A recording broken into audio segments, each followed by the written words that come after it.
we're talking to Tim on a Delta Airlines MD-88 with the AirCell Gogo in-flight internet system. Hi Tim, thanks so much for talking to us. Thanks.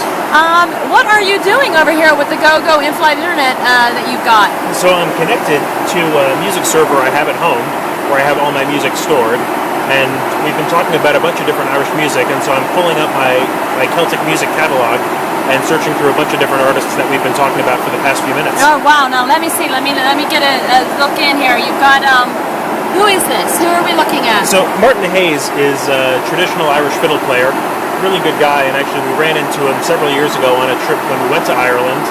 Hooked us up with a bunch of other great musicians in the area that we spent a lot of working with.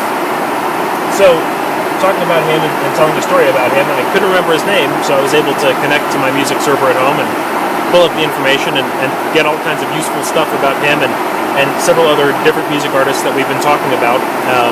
And having the connectivity has let me access stuff that I don't have to remember. I'm connected most of the time, so I just have to stop.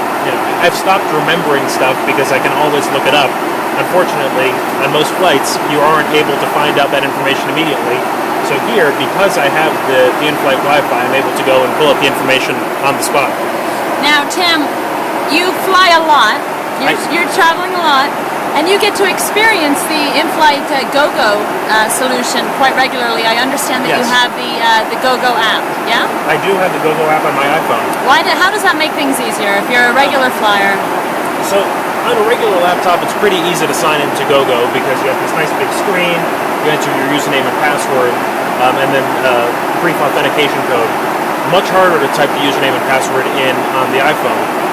So I'm able to get into the app on the iPhone with a single button. It stores my username and password, and then I have just that quick 6-digit code to plug in, enter that, hit enter, and I connect in about a minute, versus previously where I'd have to navigate a very large web page designed for a large screen and try to squeeze that down to iPhone size and make it work right.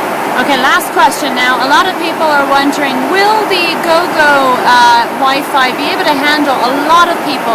How has the service been so far? What would you say this is akin to in terms of speed and bandwidth? The speed's been great in terms of usage for business and web surfing.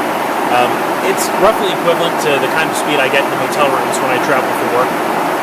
It's definitely not as fast as home broadband, but it is certainly on par with anything that I found in any hotel, and certainly worth the money that it costs me every month because of the. And how much does it cost? I'm on the unlimited monthly subscription, so I think it's $35 a month. Okay, wonderful. Thank you very much.